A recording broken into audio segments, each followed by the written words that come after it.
भाई अगर आप में से कोई भी रेलवे आरआरबी ग्रुप डी का एग्जाम देने जा रहा है तो इससे काम का वीडियो आपको पूरे यूट्यूब पर नहीं मिलेगा। इस वीडियो में आपके संग में शेयर करूंगा 3 महीने की रणनीति, जो कि अगर आप लोग ने एज इट इज फॉलो कर ली, आपको सिलेक्शन लेने से कोई नहीं रोक सकता, ये मेरी गारंटी है।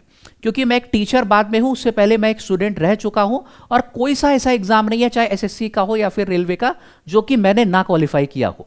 मैं SSC, CGL mains, SSC, CHSL से लेकर एनटीपीसी हर एग्जाम में सिलेक्शन ले चुका हूं। तो ये ताल ठोक के बोल सकता हूं कि जो रणनीति आप लोग को देने जा रहा हूं, अगर आपने एज इट इज फॉलो कर ली, आपका सिलेक्शन इस बार जो है वो पक्का होगा। ठीक है, हम लोग पूरा जो आरआरबी ग्रुप डी का सिलेबस है वो भी इस वीडियो में डिस्कस करेंगे। पिछले वर्ष क्या कट ऑफ गई थी उसको ध्यान में रखते हुए अपनी तैयारी इस बार हम लोग को किस हिसाब से करनी है, यह भी आप लोग के संग बताऊंगा। तो चलिए शुरुआत करते हैं बिना किसी देरी के, और वीडियो को अंत तक जरूर देखिएगा। तो बात करता हूं मैं आरआरबी ग्रुप डी की। इसकी ऑफिशियल नोटिफिकेशन आउट हो चुकी है, आप सभी को मालूम है। कुल जो पद है वो इस बार देखने को मिले हैं 32,438। भाई हमको जहां पर उम्मीद थी कि 58,000 के करीब पद आएंगे, जो ऑफिशियल नोटिफिकेशन आया उसमें भी 32,000 के करीब ही पद देखने को मिले। तो ये कहीं ना कहीं थोड़ी सी निराशाजनक बात है, लेकिन अब इसमें कुछ किया नहीं जा सकता।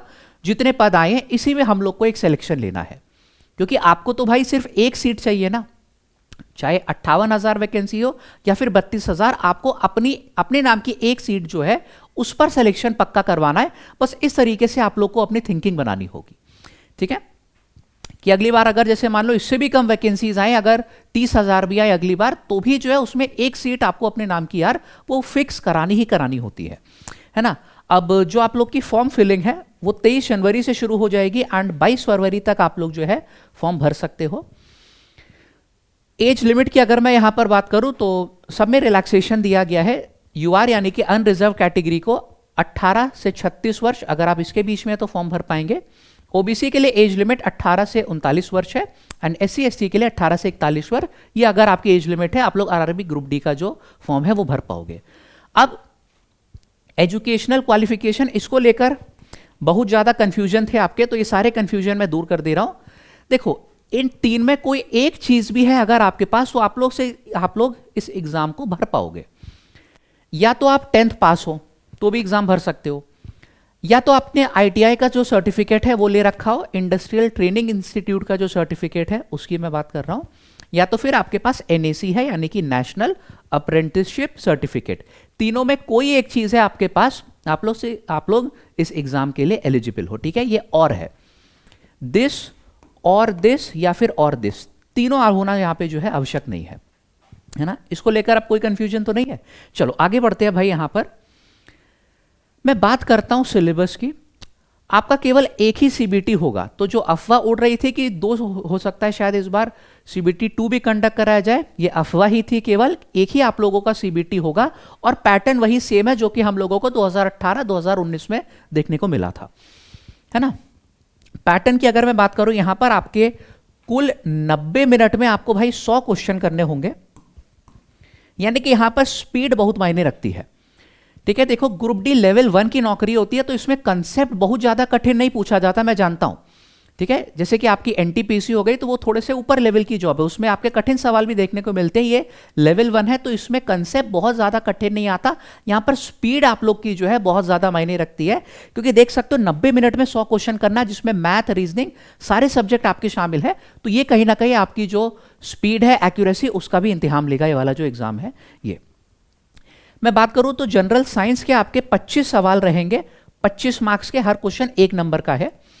इसी तरीके से आपका जो मैथ्स है यानी कि गणित, मैं गणित का ही टीचर हूं, आपको बता दूं अगर नहीं मालूम है तो, आपके गणित के जो है 25 सवाल रहेंगे, 25 मार्क्स के। इसी तरीके से आपका जो रीजनिंग है इसके 30 सवाल होने वाले हैं आपके, एंड जनरल अवेयरनेस और करंट अफेयर्स के आपके जो है ये 20 प्रश्न होने वाले हैं। तो कुल आप लोगों के 100 यहां पर प्रश्न हो गए 100 मार्क्स के, और 90 मिनट का आपको यानी कि 1.5 घंटे का मात्र समय दिया जाएगा। और एक और चीज बता दो कि यहां पर 1/3 की भाई नेगेटिव मार्किंग भी है, तो किसी को अगर लग रहा है कि नहीं हम अपने लक से खेल जाएंगे, तुक्का मारेंगे वहां पर जाके, तो ये चीज अभी दिमाग से निकाल दो। तुक्के के भरोसे हो तो इस एग्जाम को मत भरना। ठीक है, नेगेटिव मार्किंग क्योंकि यहां पर 1/3 की है, जैसे कि रेलवे की सभी परीक्षाओं में होती है। चलो आगे बढ़ते हैं। अब यहां पर अब जो नोटिफिकेशन हम लोग का आया है उसमें सिलेबस कुछ इस तरीके का आपको देखने को मिल रहा है कि आपका ये गणित का पूरा सिलेबस है भाई, ये रीजनिंग का पूरा सिलेबस, ये साइंस का, और ये जनरल अवेयरनेस करंट अफेयर का पूरा सिलेबस है। लेकिन अगर इसको देखोगे तो बहुत सारी चीजें हो सकता है आपको ना समझ में आए, ठीक है। और यहां पर मैं आपको बताऊं कि कई ऐसे टॉपिक्स हैं जो कि यार नोटिफिकेशन में ये नहीं देता है, लेकिन इससे एग्जाम में सवाल बनते हैं।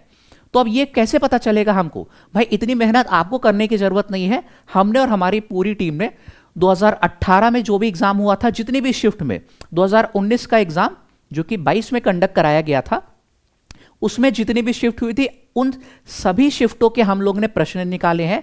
गणित के क्वेश्चन को अलग किया, रीजनिंग के क्वेश्चन को अलग किया, साइंस के अलग, जनरल अवेयरनेस के क्वेश्चन को अलग किया। उसमें से जो जो टॉपिक से सवाल पूछे गए वो टॉपिक मैंने आप लोग के लिए अलग से यहां पर लिस्ट डाउन किए हुए हैं। ये पूरा पीडीएफ आपको मेरे टेलीग्राम पे मिल जाएगा, ठीक है। तो टेलीग्राम एंड में बता दूंगा, एक बार देख लेते हैं। अब यहां पर गणित की अगर मैं बात करूं तो गणित को कुल 2 हिस्सों में बांटा जाता है। एक आपकी अंक गणित हो जाती है जिसमें आपके ये सारे चैप्टर है। एक आपकी हो जाती है एडवांस मैथ, जिसको हिंदी में भी एडवांस मैथ्स ही बोलते हैं, उसमें आपके ये सारे चैप्टर है। हर चैप्टर से प्रश्न देखने को मिला था, और ये आप लोग सिर्फ नोटिफिकेशन देखकर नहीं बता सकते थे, इसके लिए आपको डीप रिसर्च की जरूरत थी, जो काम आप लोग का मैंने आसान किया है, ठीक है। अभी तो देखो ये सिर्फ एक आप लोग का सिलेबस का वीडियो बना रहा हूं, आगे ऐसे बहुत सारे वीडियोस मैंने सोचे हुए हैं फॉर्म फिलिंग में कि कौन से जोन से आपको फॉर्म भरना है, ये सारी चीजें। तो अगर चैनल पर आप नए हैं, सब्सक्राइब इसको जरूर कर लीजिएगा ताकि एक भी वीडियो आपसे मिस ना हो। जितने भी वीडियोस बनाऊंगा, 5-6 वीडियोस की सीरीज मैंने प्लान करी है, इनको देखे बिना कोई भी फॉर्म नहीं भरेगा, ये बात ध्यान रखिए, ठीक है। फिलहाल यहां पे देखते हैं अब।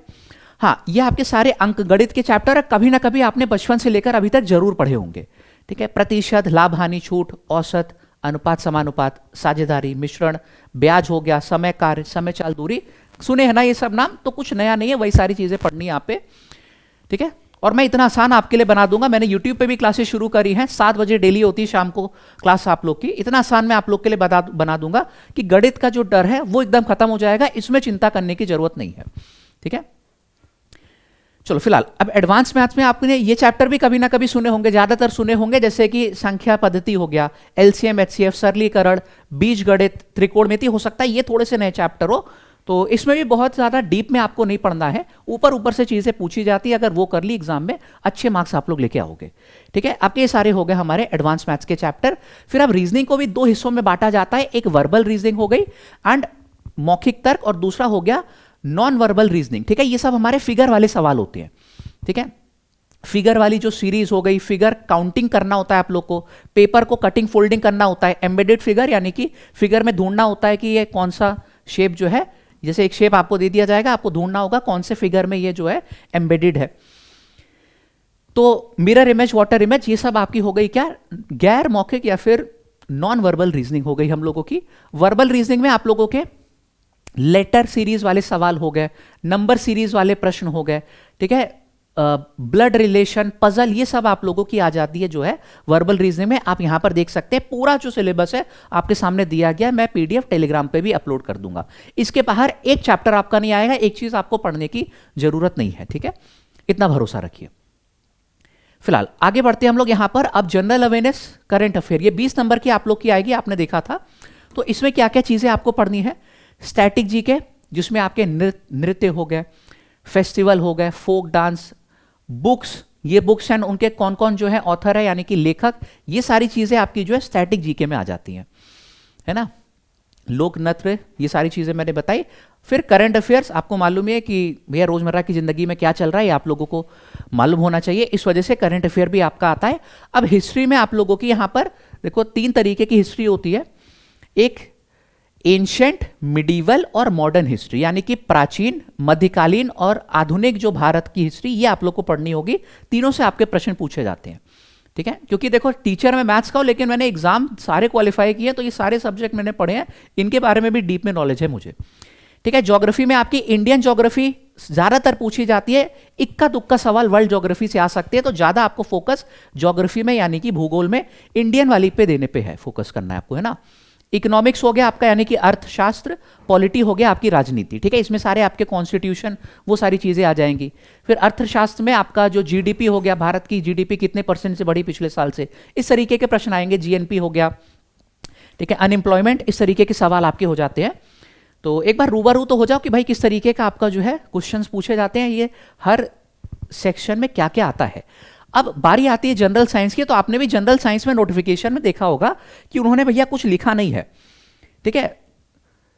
यहां पे जाके देखोगे तो बस जनरल साइंस में लिख दिया है फिजिक्स, केमिस्ट्री, लाइफ साइंस 10वीं तक की आएगी, लेकिन इन्होंने इनको सिंप्लीफाई नहीं किया। ये काम आपके लिए मैंने आसान किया है, ठीक है।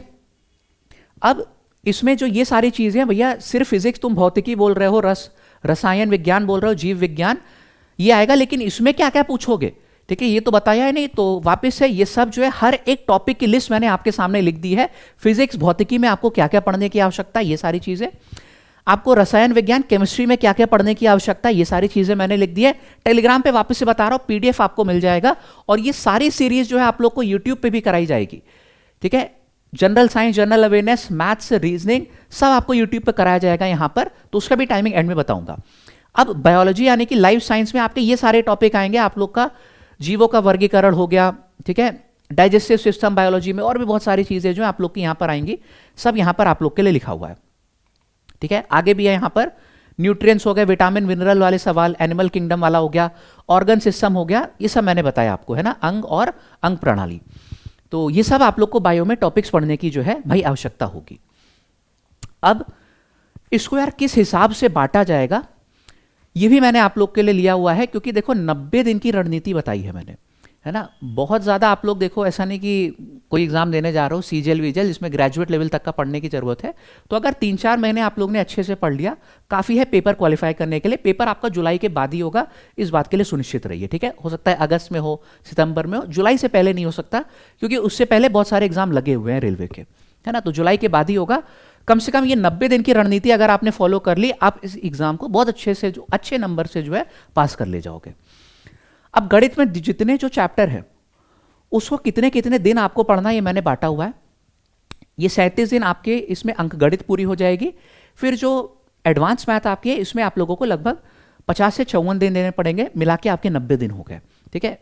हर चैप्टर को कितने कितने दिन देने हैं, ये मैंने ऐसे ही रैंडम नहीं लिख दिया है, ठीक है। इसके पीछे भी बहुत रिसर्च गई है कि कौन से चैप्टर से क्वेश्चन सबसे ज़्यादा पूछे जाते हैं, उसको हमको ज़्यादा दिन देने हैं। जैसे कि यहाँ पे देखो, प्रॉफिट लॉस डिस्काउंट से ज़्यादा सवाल आते हैं, तो इसको आपको 6 दिन देना है। साझेदारी से कम क्वेश्चन आता है तो केवल 1 दिन में आपको यहाँ पर जो है निपटाना पड़ेगा। उसी हिसाब से मैंने बांटा हुआ है ना। आप देख सकते हो ये आपकी हो गया पूरा 90 दिन का गणित का, क्योंकि गणित का सिलेबस बाकी से थोड़ा सा ज़्यादा है रीजनिंग से, इस वजह से पूरा 90 दिन यहाँ पे आपको देना पड़ेगा। अब रीजनिंग की अगर मैं 90 दिन के शेड्यूल की बात करूँ तो भाई ये आप लोगों का हो गया वर्बल वाली रीजनिंग, और ये फिगर वाली जो रीजनिंग हो गई थी नॉन वर्बल, इसमें सब आपको मिला लोगे यहाँ तक तो आपका मात्र 70 दिन में जो है सिलेबस पूरा हो जाएगा। क्योंकि इसमें मैंने बताया कि गणित से कम सिलेबस होता है, तो आखिरी के 20 दिन मैंने आपको दे दिए यहाँ पर प्रैक्टिस और रिविजन के लिए, ठीक है। इसको आराम से देख लीजिए, स्क्रीनशॉट लेना हो स्क्रीनशॉट ले लीजिए आप लोग, वरना पीडीएफ टेलीग्राम पे डाल दूंगा। ये हो गया आपका। फिर जनरल शेड्यूल मतलब जीके की अगर मैं शेड्यूल की बात करूं, ठीक है, देखो जीके और करंट अफेयर में होता क्या है, एक दिक्कत है कि ऐसा भी हो सकता है कि आपने बहुत सारी चीजें पढ़ ली और एग्जामिनर उसके अलावा कुछ पूछ ले, है ना, क्योंकि जनरल नॉलेज का सिलेबस बहुत वास्ट है। तो इस पे हम लोगों को उतनी ही मेहनत करनी है जिससे हम लोग को फायदा मिले, ठीक है। मैथ्स में हमको मालूम है कि अगर 90 दिन हम दे रहे हैं तो हमारा मैथ्स में स्कोर जो है वो 25 में 25 आ सकता है। जनरल अवेयरनेस में थोड़ा सा जो है यार गड़बड़ रहती है कि अगर आपने सब पढ़ भी लिया है तो भी हो सकता है कि आप लोगों का क्वेश्चन कुछ ऐसा आ जाए एग्जाम में जो कि बाहर का हो, है ना पढ़ा हुआ हो आपका। तो इस वजह से उसी हिसाब से मैंने यहाँ पे नंबर ऑफ डेज बांटे हुए हैं। ये आप लोग को जनरल नॉलेज में इतने दिन देने हैं। और करंट अफेयर की बात करूं तो वीकली अगर पढ़ोगे ज्यादा अच्छा रहेगा, डेली पढ़ने से अच्छा है कि वीकली पढ़ो। संडे को जितनी भी मतलब इंपॉर्टेंट न्यूज़ है आप लोगों ने पूरी देख ली, या फिर कोई लेक्चर देख लिया, हमारे यूट्यूब पे होता है वीकली करंट अफेयर, वो आपने देख ली। वीकली करते चलोगे, फिर मंथली एक बार जो है पूरा रिवीजन आपने कर लिया 3 महीने का, तो आपका जो अच्छे से करंट अफेयर तैयार हो जाएगी। क्योंकि इसमें करंट अफेयर अलग से लिखा हुआ है हमारे सब्जेक्ट में, तो इसके ज़्यादा क्वेश्चन आएंगे बाकी एग्जाम की तुलना में। इसी तरीके से जो आपका जनरल साइंस का शेड्यूल है आप तैयार कर सकते हो कि यार देखो मैंने बताया ना कि 20 दिन 60 दिन आप लोग को पूरा करना है, बाकी का जो समय है वो आपको देना है यहाँ पर रिवीजन में और जो क्वेश्चन लगाने हैं उसमें। ये कंसेप्ट आप लोग सीख जाओगे यहाँ पर मात्र 60 दिन में, इससे ज़्यादा समय यहाँ पर देने की जरूरत नहीं है, ठीक है। अगर आप लोग मैं बता रहा हूँ कि 60 दिन दोगे, 120 दिन दोगे, 240 दिन दोगे, बहुत ज़्यादा फर्क नहीं पड़ने वाला। उसी हिसाब से मैंने यहाँ पर बांटा हुआ है जो है नंबर ऑफ डेज का शेड्यूल, ठीक है। एक मतलब इंग्लिश का टर्म होता है, आपको बता दूं ROI, रिटर्न ऑन इन्वेस्टमेंट, ठीक है। मैथ का आरओआई जो है वो काफी हाई होता है कि आप लोग ज्यादा मेहनत करोगे आपको रिटर्न भी ज्यादा मिलेगा, रीजनिंग में ज्यादा मेहनत करोगे रिटर्न ज्यादा मिलेगा। जनरल अवेयरनेस, जनरल साइंस में आरओआई जो है उतना हाई नहीं होता है, ठीक है। आपने मेहनत बहुत ज्यादा कर ली, आपको तो ऐसा नहीं होगा कि आपको उसके बदले में बहुत ज्यादा नंबर मिल जाएंगे, ठीक है। ये बहुत ही प्रैक्टिकल सी बात है, मैंने जितने भी एग्जाम दिए हैं उसी को ध्यान में रखते हुए मैं ये बोल रहा हूं, ठीक है। ऐसा नहीं कह रहा कि बिल्कुल पढ़ने की जरूरत नहीं है, लिमिटेड पढ़ने की जरूरत है, जितना मैंने बताया इतना अगर आपने कर लिया आपका बहुत अच्छे से सिलेक्शन हो जाएगा। तो ये सभी लोग को रणनीति जो थी पूरी समझ में आई। अब मैं एक बार जरा प्रीवियस ईयर की कट ऑफ भी आप लोग को दिखा दूं यहां पे, कि जो प्रीवियस ईयर कट ऑफ गई थी हम लोगों की वो जोन वाइज अलग अलग कट ऑफ जाती है। तो इसमें आप देख सकते हो भाई कि सबसे कम कट ऑफ यहां पर बेंगलुरु की गई थी 62 के करीब, और सबसे ज्यादा कट ऑफ जो है वो कोलकाता जोन की गई थी 80 के करीब। और बाकी जोन्स की देख लो, अजमेर की 73, इलाहाबाद की 74, भोपाल की 75 हो गई, बिलासपुर की 70 हो गई, चंडीगढ़ की 75। लगभग 75 से 80 के बीच में अगर आप लोग नंबर ला पा रहे हो आप लोग सेफ हो गए।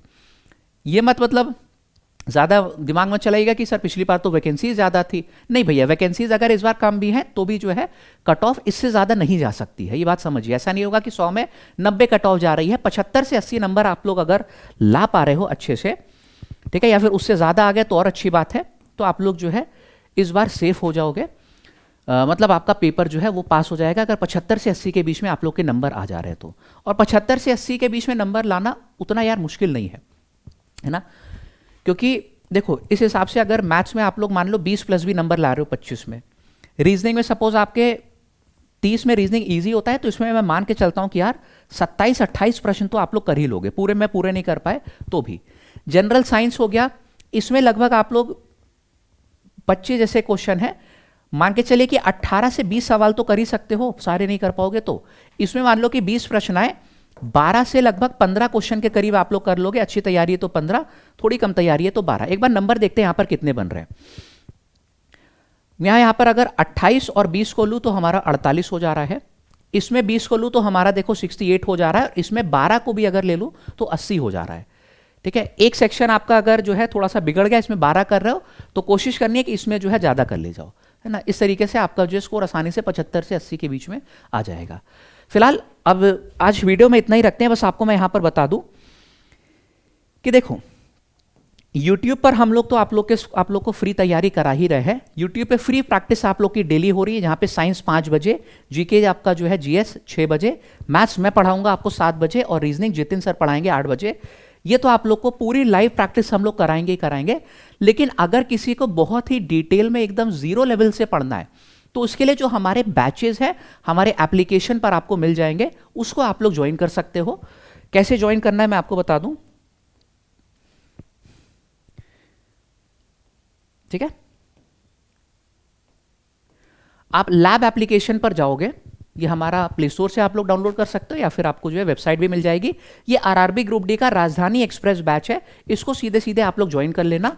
यहां पर आना, लाइव कोर्स में आपको मिल जाएगा, इसको ज्वाइन कर लेना। एंड यहां पर एक आपको कोड दे रहा हूं कि अगर आप इस कोड का इस्तेमाल करोगे ज्वाइन करते समय, फीस सबमिट करते समय, तो आपको इस पर भी सबसे ज्यादा डिस्काउंट मिल जाएगा। ये कोड है LAB248, ठीक है, ये मेरा कोड है, इससे आपको मैक्सिमम डिस्काउंट मिल जाएगा। तो तैयारी जो है आज ही से शुरू कर दीजिए। आज बस इतना ही रखता हूं, यहां पे विदा लेता हूं आज आपसे। वापिस से बोल रहा हूं कि अगर चैनल पर आप पहली बार आए हैं इसको सब्सक्राइब जरूर कर लीजिए। मेरा जो टेलीग्राम है वो भी मैं आप लोग को दिखा दे रहा हूं, टेलीग्राम से जुड़े रहिए, सारी चीजें आप लोग को जो है यहां पर मिलती रहेंगी। मैथ्स महाराज उत्कर्ष, ये मेरा टेलीग्राम है, ठीक है। चैनल को सब्सक्राइब करके रखिए और मेरे जितने भी वीडियोस में अपलोड करूंगा सभी वीडियोस को देखे बिना फॉर्म फिल मत करिएगा, मैं दोबारा से रिपीट कर रहा हूं, ठीक है। चलो सभी को नमस्कार, जय हिंद, मिलते हैं इसी तरीके के अगले वीडियो में।